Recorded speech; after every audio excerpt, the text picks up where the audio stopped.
começou a escola ano passado, junto com o projeto da Casa Socialista também, que é uma casa que a gente tem aqui em BH, que a gente faz eventos político-culturais. Então, a escola feminista começou também junto desse projeto, e ano passado a gente leu Caliban e a Bruxa, da Silvia Federici. Para esse módulo, a gente pensou em fazer esse debate sobre o marxismo e feminismo, que é uma coisa que sempre surge, né, nas nossas conversas, nos nossos espaços auto-organizados e nos vistos, né? A gente também no processo de uma formação de juventude que a gente está fazendo foi um tema que surgiu, né, então é sempre uma polêmica que sempre demanda que a gente consiga se aprofundar mais, assim. E aí a escola, ela surgiu também como um espaço auto-organizado dos militantes da ADS, mas a gente, né, entendendo que isso era muito importante para a nossa formação, mas a gente entendeu que a gente deveria abrir, assim, para outras pessoas participarem, e também optando por fazer o curso misto, né, desde o início da escola ela é mista, tem espaços auto-organizados só de mulheres, mas aí é uma escola mista, entendendo que o feminismo não é para a gente uma pauta identitária, né, mas é uma pauta estrutural. O capitalismo, uma das bases de sustentação dele é o patriarcado, né? Então, para a gente é importante que os companheiros também se formem aí na teoria feminista, para a gente conseguir cada vez mais ter essa integração entre os debates, né?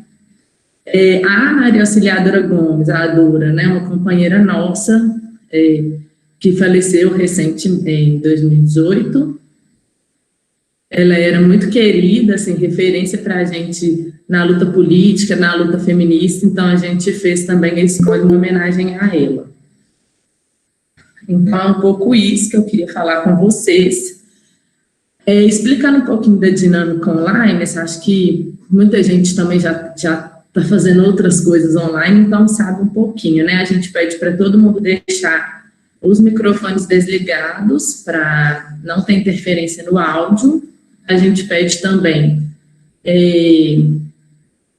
para deixar o vídeo desligado, quem puder, porque como tem muita gente, o vídeo também pesa, né? Aí pode ser que trave quando as pessoas estão falando, então é importante quem puder também deixar o vídeo desligado.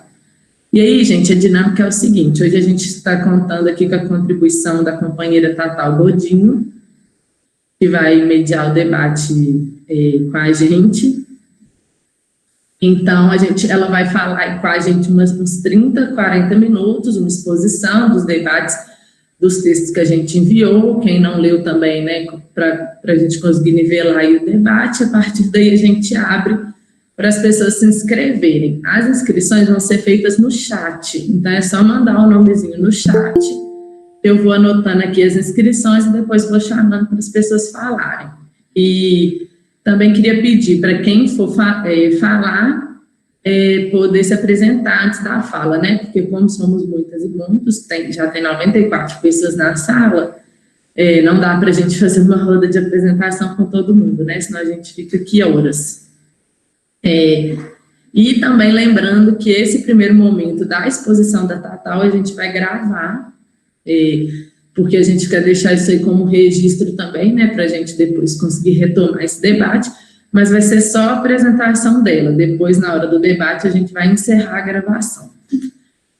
Então é isso, vou chamar a Tatal aqui agora. A Tatal, ela é da Direção Nacional da DS, é uma referência política nossa aí, do debate do feminismo também, militante da Marcha Mundial das Mulheres, e tem participado aí desses debates sobre socialismo e feminismo, né, tanto no movimento feminista quanto no movimento partidário. Então é isso, Tatal, querida, bem-vinda.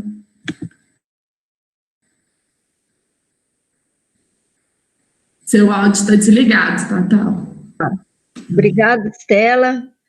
Olá, companheiros, companheiras, é um prazer muito grande fazer esse debate com vocês e também fazer nesse espaço da escola Maria Auxiliadora Gomes, Dora Gomes, que foi uma militante muito importante para nós na formação feminista da DS, e participou com quem nós participamos durante bastante tempo no processo de também formação desse pensamento do que é a nossa compreensão do feminismo. Então, eu vou...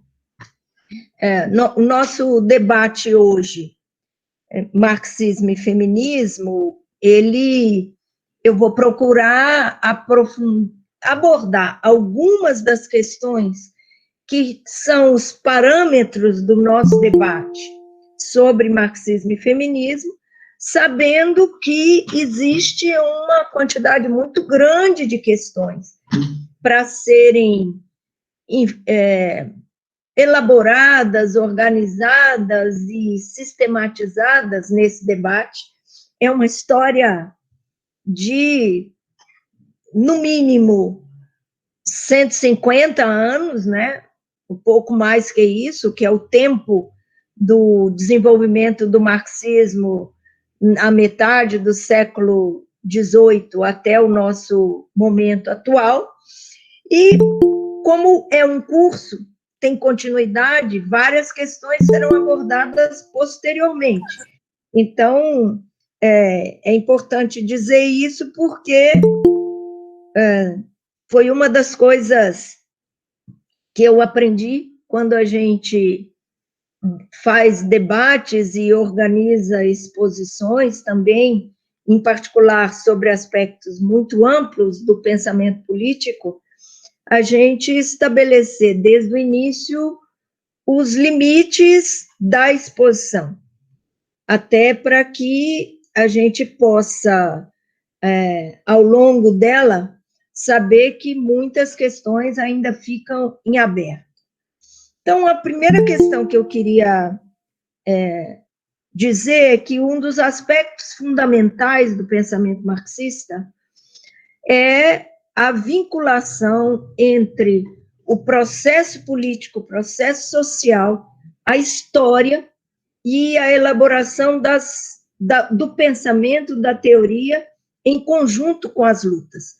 Portanto, uma questão extremamente importante na abordagem do marxismo é uma compreensão de que nós não podemos e nem devemos esperar que a elaboração do marxismo clássico, ou seja, o marxismo do tempo do Marx e Engels, e mesmo indo até o período da Revolução Russa, fosse capaz de dar conta de todas as questões que o feminismo traz.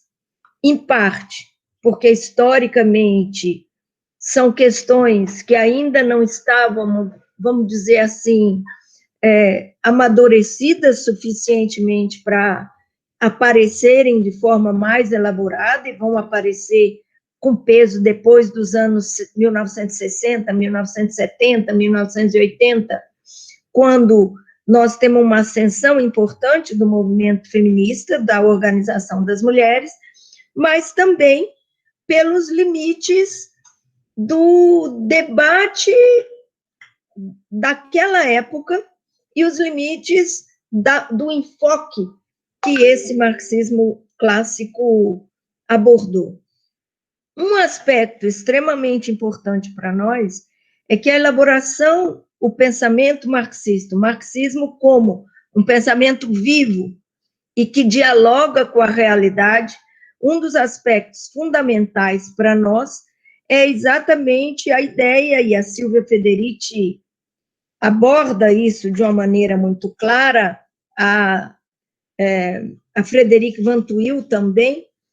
O marxismo também é um método de apreensão da realidade, um método de abordagem, de apreensão, de perceber como a sociedade se constrói e os conflitos que vão gerar a dinâmica da história, do desenvolvimento político-social. Então, nesse sentido, ele é muito importante para nós, na nossa visão de feminismo. A nossa visão do feminismo como ideologia e prática da luta pela libertação das mulheres, o feminismo como o processo de disputa por uma sociedade igualitária, uma sociedade sem discriminações e uma sociedade em que a desigualdade entre mulheres e homens faça parte de um processo de mudança social global. Então, para nós, é parte constitutiva do nosso pensamento marxista e feminista a ideia de que as relações sociais são consubstanciais. As relações sociais são não apenas coextensivas. Quando nós debatemos a questão de classe, nós temos que debater dentro dessa questão, junto a essa questão, as desigualdades das relações sociais de sexo e as desigualdades das relações sociais de raça, do racismo e das demais formas de subordinação e desigualdade que aparecem na sociedade. Ao mesmo tempo, é muito importante, já na elaboração do marxismo clássico, essa ideia de que nós temos que pensar a realidade, os conflitos sociais, a história, a partir de uma compreensão das relações sociais. E a partir dessa compreensão das relações sociais, com uma avaliação bastante clara de que as relações sociais se constroem a partir de interesses objetivos, de necessidades objetivas, que geram conflitos entre os diferentes sujeitos sociais. Portanto, nesse processo, a construção de uma visão feminista não se faz fora de uma ideia de que as relações sociais de sexo, as relações sociais entre mulheres e homens, são relações impregnadas do conflito. E impregnadas do conflito não no sentido de que isso signifique que homens e mulheres são antagonistas irredutíveis nas suas relações, mas compreender a forma como se desenvolveu a relação de opressão entre mulheres e homens, a forma como se desenvolveu uma posição de subordinação das mulheres na sociedade, não pode ser entendida apenas a partir de uma visão de uma maneira simplificada, vamos dizer, ou exclusiva da luta de classes. Tem que ser entendido também a partir de uma perspectiva de que as relações entre mulheres e homens, as relações de sexo, as relações sociais de sexo, trazem em si uma dinâmica de conflito. Como vocês, pelo menos uma parte de vocês, leu recentemente o Caliban e a Bruxa, né, é muito importante a forma como a Silvia Federici tenta nos explicar que o processo de desigualdade que as mulheres chegaram no final do século XVIII e no século XIX, que é o período que o Marx viveu e que analisou a sociedade capitalista que estava se organizando de maneira muito consistente a partir daquele período, não foi um processo nem de uma evolução automática, e muito menos um processo de uma herança que já vinha e apenas evoluiu para um lugar de desigualdade. Não, ela vai mostrar o conflito que aparece nesse processo da transição que vai chegar ao capitalismo, também como uma necessidade dos setores dominantes que estão se reconformando na sociedade de fortalecerem e estabelecerem de uma maneira bastante forte uma posição das mulheres restrita ao papel de reprodução. E é por isso que a gente diz, a história do feminismo diz, que o desenvolvimento do capitalismo criou uma separação tão radical entre o mundo público e o mundo privado, que, inclusive, a grande maioria dos autores marxistas do século XIX e até inícios do século XX não conseguiram perceber o que era o papel econômico das mulheres na sociedade, o que significava as condições de reprodução social. E o pensamento marxista, do ponto de vista da economia, não abordou a importância do trabalho reprodutivo, do trabalho doméstico, do trabalho desenvolvido pelas mulheres, e que hoje nós trabalhamos de uma maneira muito mais ampla, inclusive, não apenas o que sistematicamente a gente enxerga e vê como trabalho doméstico, remunerado ou não remunerado, o trabalho das donas de casa, mas toda essa necessidade do cuidado, a ideia de que a reprodução da força de trabalho, a reprodução dos trabalhadores, a reprodução dos seres humanos, né?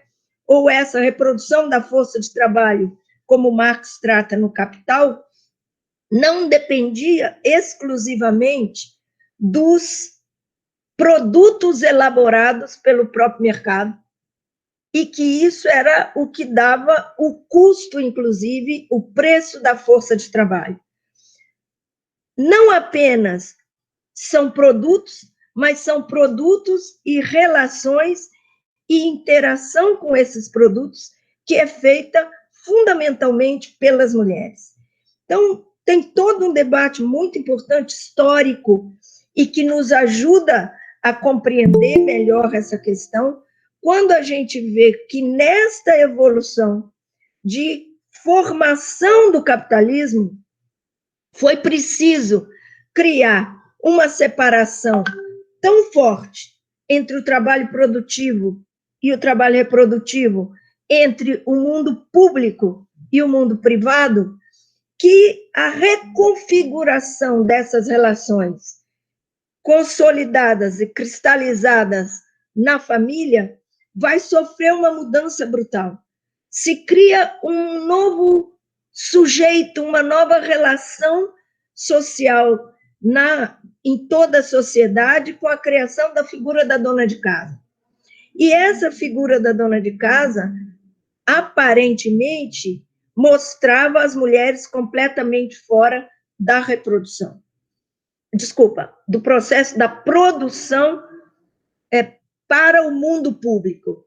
O que, por um lado, é falso, porque as mulheres pobres, onde estão a maioria das mulheres negras, e sem falar ainda no processo da escravidão nesse período, as mulheres pobres, as mulheres negras, as camponesas, trabalhavam, e um trabalho que contribuía objetivamente para não só as condições de subsistência dos trabalhadores como um todo, das pessoas como um todo, mas também uma contribuição para o ganho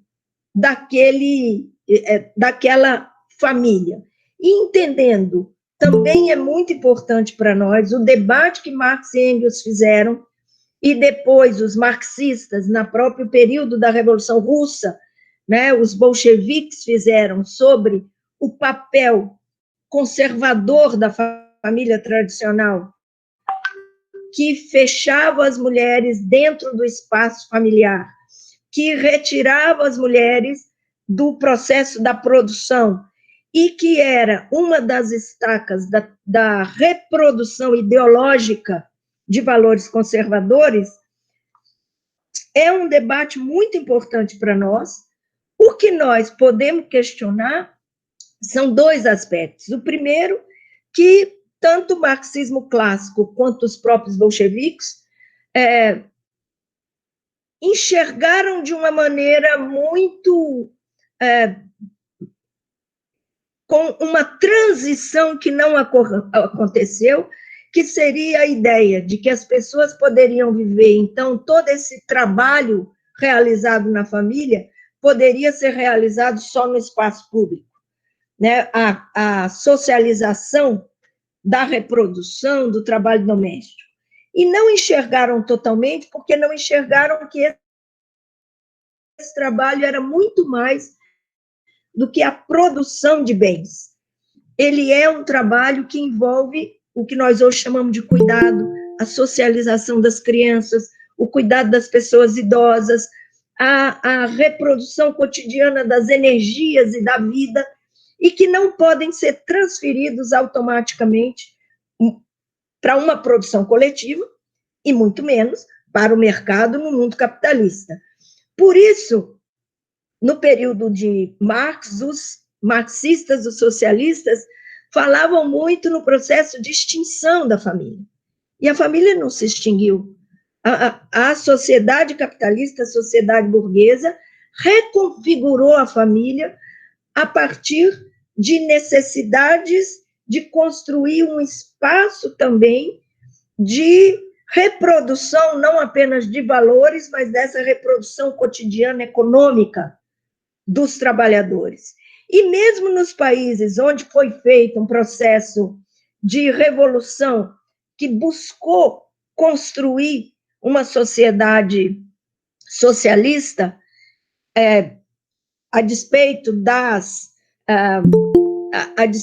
distorções que se desenvolveram na União Soviética, nos outros países, mas nós temos também a experiência de Cuba, que é uma experiência diferente. Em todos esses lugares, a reconstituição e a permanência de laços familiares passou a ser um elemento importante de outras relações, não apenas do processo de socialização.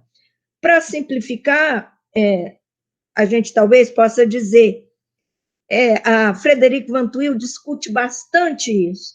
Nós não sabemos até qual será o grau de possibilidade, numa sociedade igualitária, de condições de vida mais coletivas, menos individualizadas, menos nesse formato de famílias tradicionais nucleares.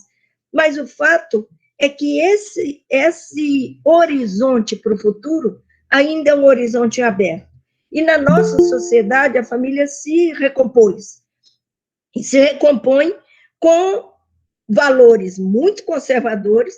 Não é à toa que a gente vê, agora que nós vivemos esse retrocesso de direita tão absurdo no Brasil, né, esse discurso assim, laudatório, esse discurso exagerado, esse discurso de que a nossa defesa é a defesa da família, mostrando de uma maneira muito clara como os conservadores enxergam a família como bastião do conservadorismo.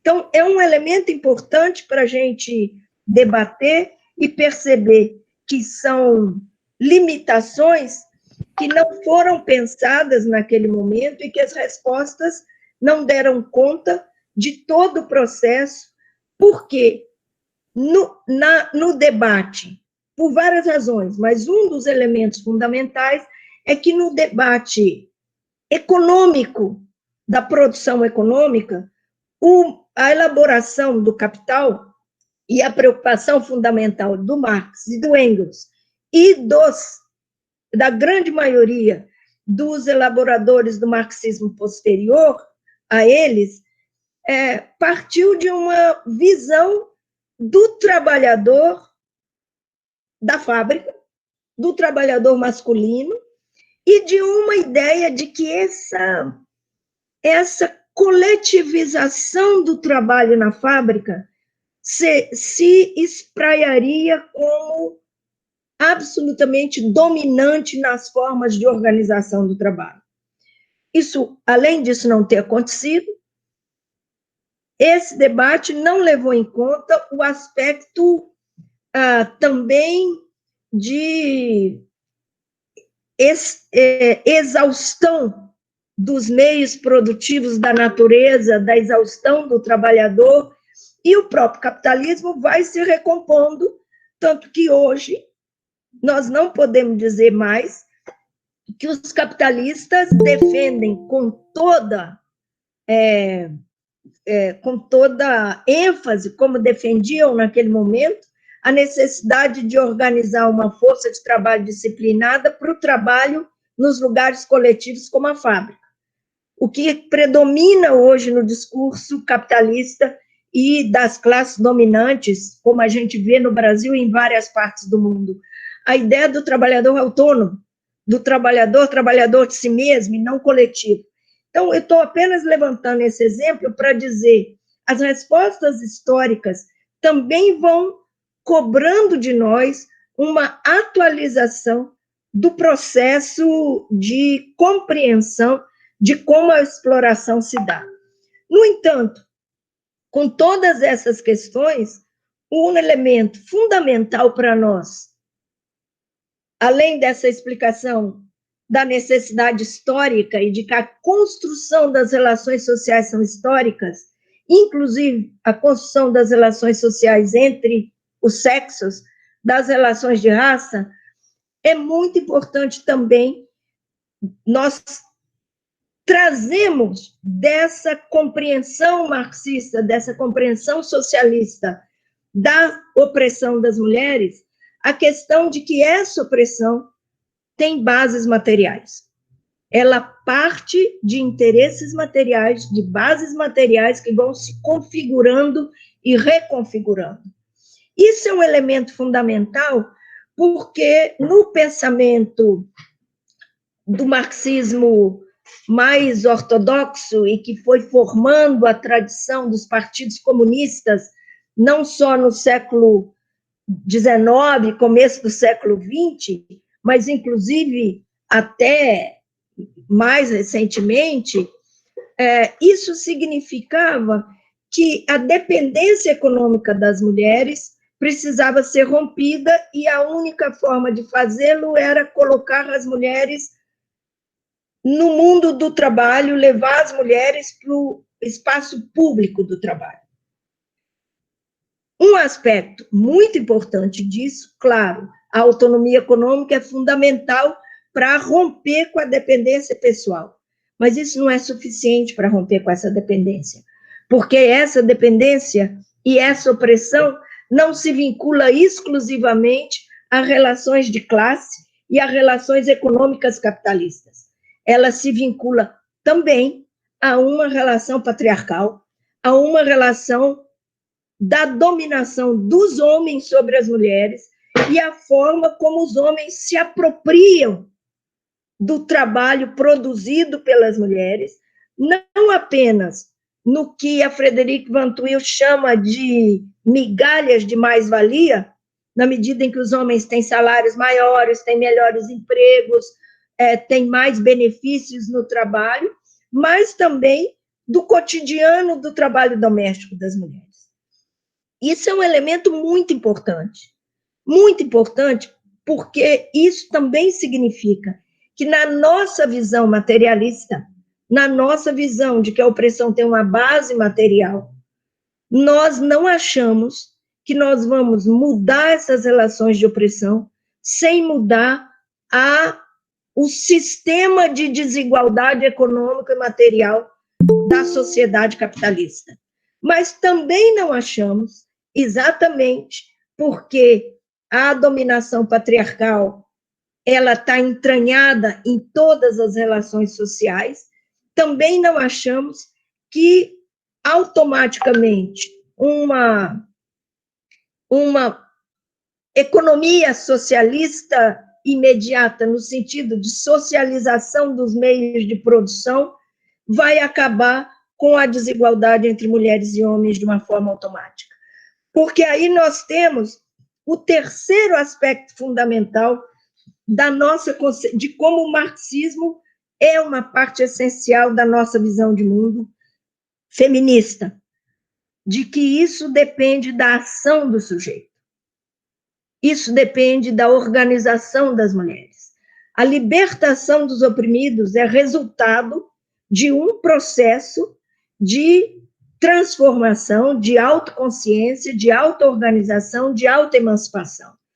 Isso é válido para as mulheres como parte de uma classe como um todo. Isso é válido para a população oprimida, como os negros, como parte também, não apenas de um setor oprimido racial, mas onde estão mulheres, onde também somos trabalhadoras e trabalhadores, mas é fundamental como um elemento de projeto político a partir de uma visão socialista da transformação.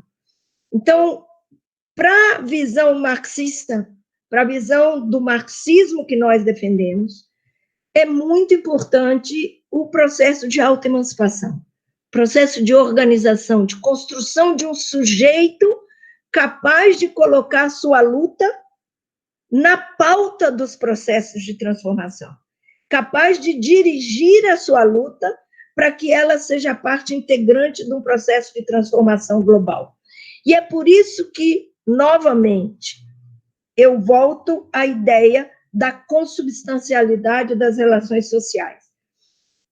As relações de opressão são de classe, são relações sociais de sexo, são de raça e trazem ainda as dinâmicas das diversas formas que a sociedade, que os setores dominantes da sociedade se apropriam de diferenças ou desigualdades para transformá-las em desigualdades estruturantes.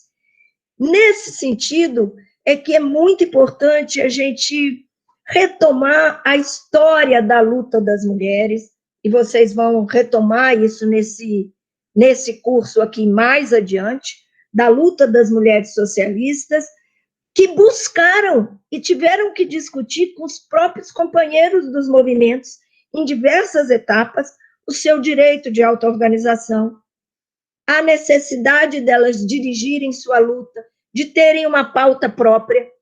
Num determinado momento, uma parte, inclusive, das mulheres não defendia, não percebia ainda que o grau de contradição era tal que era preciso ter um processo de organização autônomo das mulheres. Eu não vou entrar muito na história, porque isso está mais à frente, mas é muito interessante como as condições sociais objetivas levam também a que a construção das dinâmicas políticas sejam diferentes. Então, por exemplo, na Alemanha, no final do século XVIII, havia uma legislação que proibia as mulheres se organizarem em partidos políticos. Isso obrigou o Partido Socialista Alemão, falando genericamente, porque ele teve nomes diferentes, durante a maior parte do tempo, Partido Social Democrata Alemão, outras denominações, esse partido, que era o Partido Marxista, que era o Partido Socialista, que era o partido da Clara Zetkin, da Rosa Luxemburgo, ele formou uma organização autônoma de mulheres. Mas não formou porque ele tinha compreensão de que precisava ter uma organização autônoma. Formou porque a lei proibia as mulheres participarem dos partidos. Na Rússia, o partido bolchevique, também falando de maneira ampla, pensando mencheviques, como eles se formaram a partir de 1905 para frente, por exemplo, sempre foi contra o processo de uma organização autônoma das mulheres. Mas lá as mulheres participavam dos partidos políticos, participavam da luta clandestina. Não quer dizer que as mulheres não participassem do SPD, mas elas participam do partido alemão, mas participavam informalmente, porque a lei não permitia.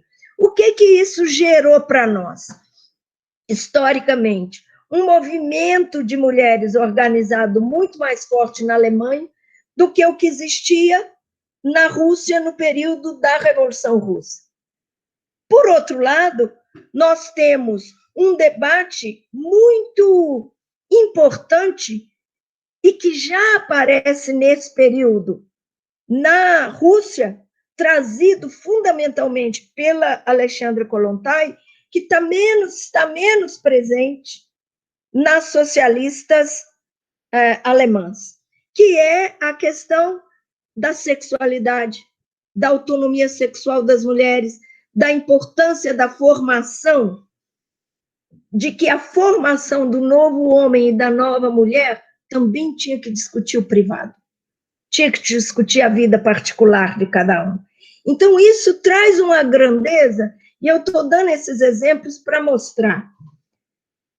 A luta parte também das condições concretas de como nós conseguimos, nessas condições, criar o sujeito político capaz de dirigir um processo de mudança e de colocar a nossa pauta nesse processo de mudança.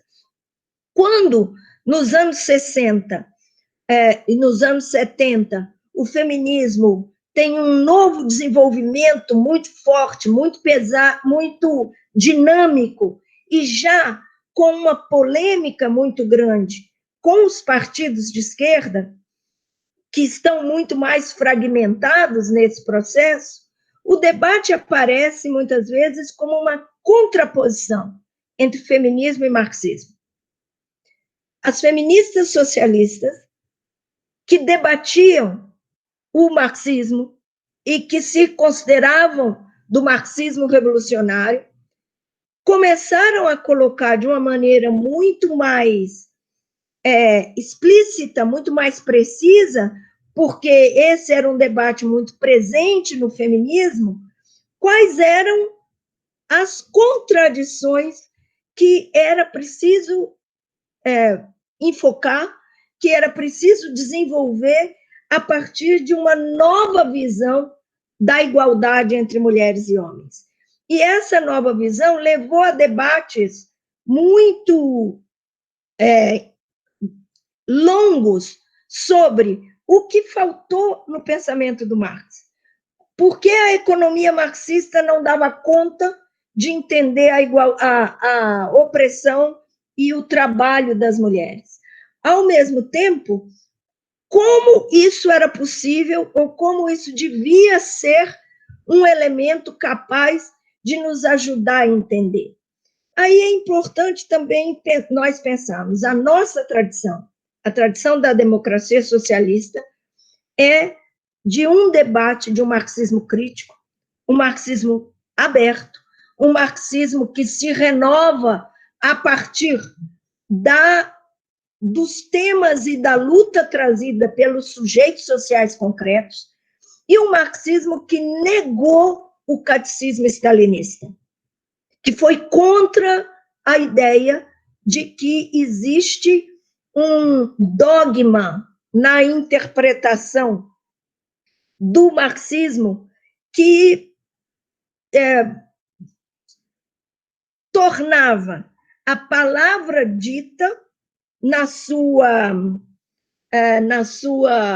vamos dizer, explicitude única como um elemento que não podia ser modificado. Então, por exemplo, durante muitos anos, as pessoas que se consideravam de uma corrente marxista mais ortodoxa, muito vinculada aos partidos comunistas tradicionais, liam A Origem da Família, da Propriedade Privada e do Estado, interpretando de maneira dogmática e absoluta questões que o Engels não podia elaborar melhor naquela época. Então, a ideia de que a origem da opressão das mulheres foi dada pela origem da sociedade de classes, que é uma questão que o feminismo e a antropologia moderna mostraram que as desigualdades das relações sociais de sexo são anteriores à formação da sociedade de classe. Ao mesmo tempo, a ideia de que bastava entrar no mercado de trabalho, bastava ir para o espaço público, do trabalho público, que isso acabaria com a opressão das mulheres, ou questões desse tipo, que nós, que fazemos parte da corrente de um que vê o marxismo como um instrumento crítico, de um marxismo revolucionário, que enxerga o marxismo como um elemento fundamental de que a mudança vem a partir de não só uma vinculação da teoria com a prática, a construção da praxis social é que constrói os elementos da teoria e que testa a teoria numa relação dialética entre teoria e prática.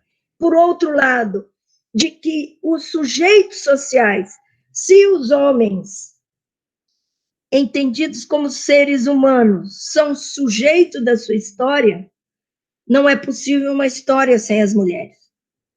Então, perceber lacunas no marxismo não significou, de nenhuma forma, abrir mão de ser marxista, feminista, socialista, feminista.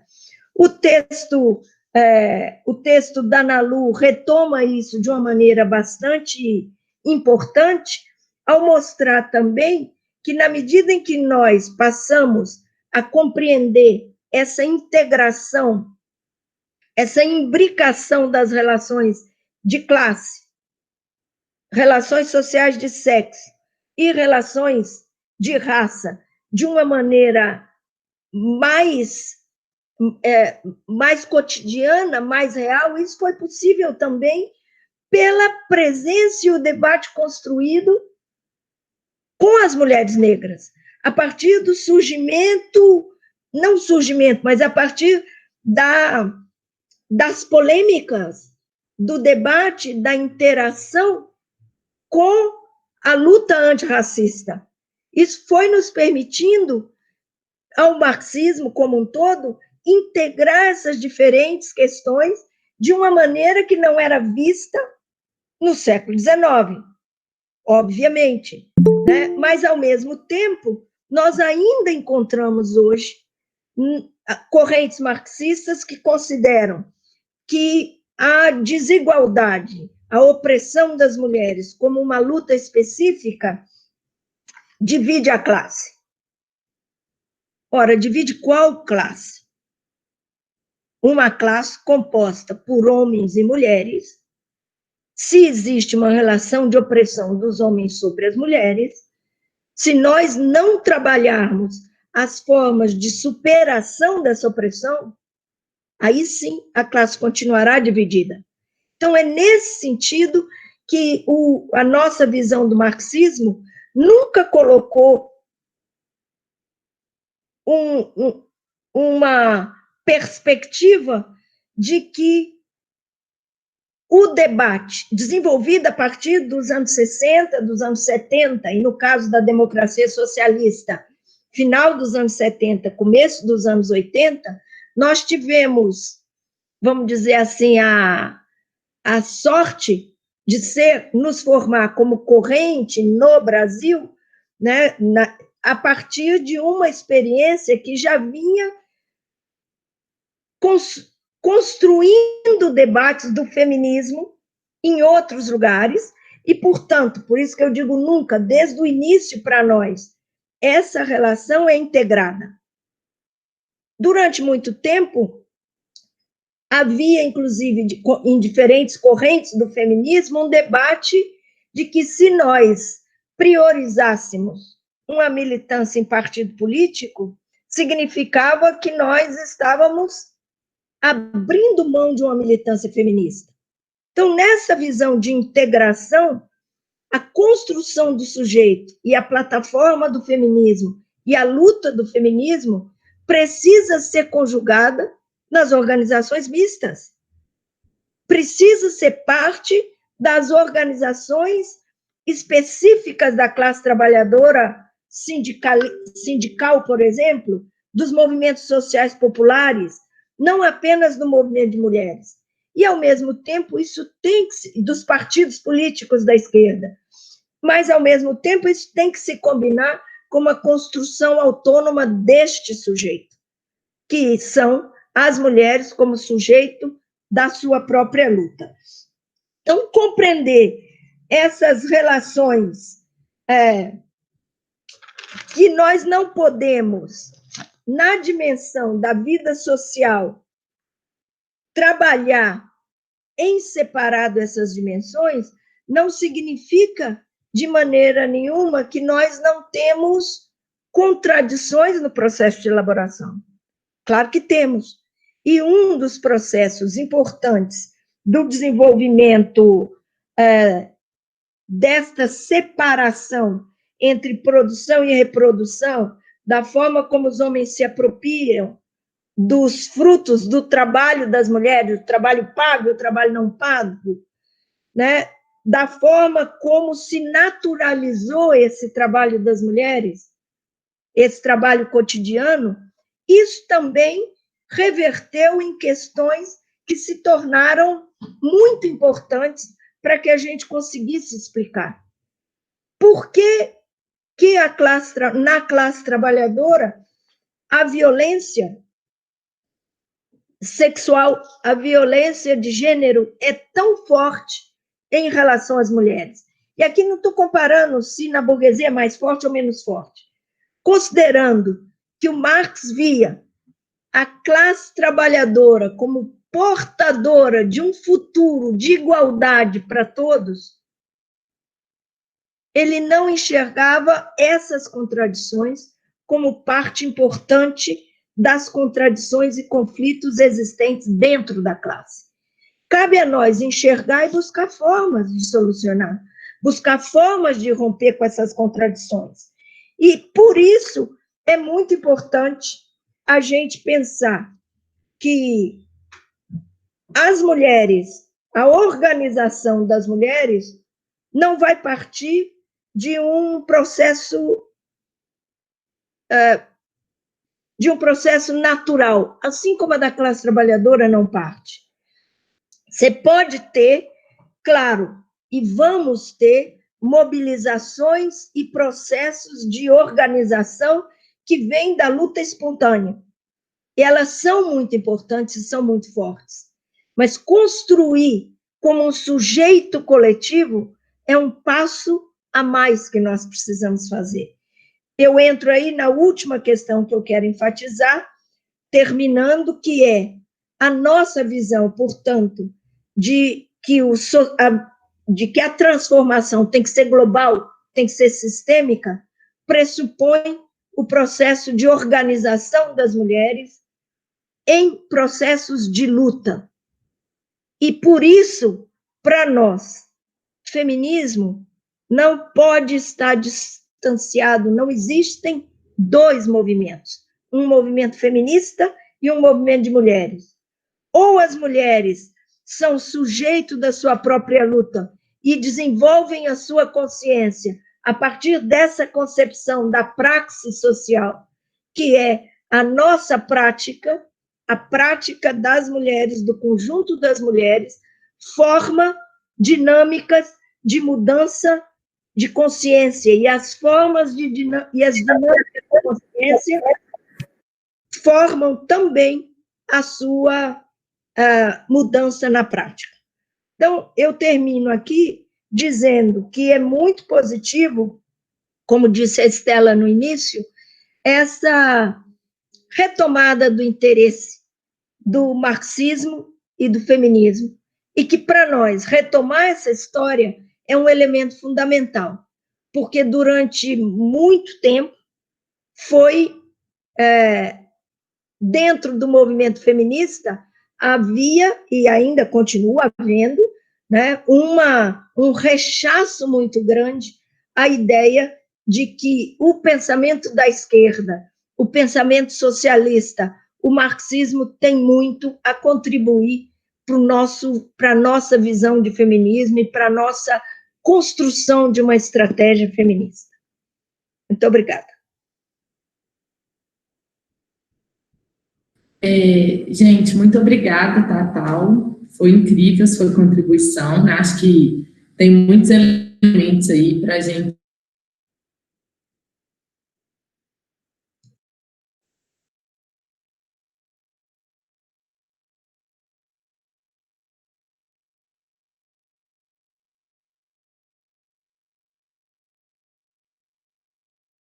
abertas no chat aí do lado, então é só ouvindo. Então, agora eu queria... Agora voltou. Voltou? Deu uma travada? Tá. Então, para vocês irem se inscrevendo aí no chat, né, eu vi aí que o João Vitor se inscreveu, então, estimular aí, porque para que a gente possa debater, né, que o objetivo é a gente acumular coletivamente aí sobre o debate. Só antes de passar a fala para o João Vitor, que se inscreveu, eu queria só fazer 2 comentários rapidinhos, que a gente definiu por manter o formulário de inscrição aberto até o próximo encontro. Então, quem ainda quiser participar, pode se inscrever lá. A gente vai deixar só até o segundo encontro mesmo, porque como a gente pensou a escola numa sequência, se as pessoas perderem os outros dias, né, for perdendo muitos dias, acaba que perde também um pouco do sentido, assim, que a gente traçou, né? Então, a gente vai deixar aberto. E outra coisa é justificar também que a gente está tendo um probleminha técnico aí, que a gente viu que o Meet estava liberado para a sala até 250 pessoas, então, como a gente teve 238 inscrições, comportaria todo mundo, mas parece que agora ele está travando e aí bloqueou a sala com 100 pessoas, a sala está lotada, então tem gente que não está conseguindo entrar. Mas como a gente gravou a apresentação da Tatal, a gente vai depois enviar por e-mail para todo mundo que se inscreveu a apresentação, porque aí quem perdeu também o primeiro dia consegue rever, e para quem não conseguiu entrar. Então, a gente vai fazer isso, a gente pede desculpa, foi um problema que a gente não estava esperando, né, que a gente foi muito cuidadosa, assim, né, com essa escolha da plataforma, mas infelizmente tivemos esse probleminha aí. Mas vamos resolver para o segundo encontro, com certeza. Então, vou passar a fala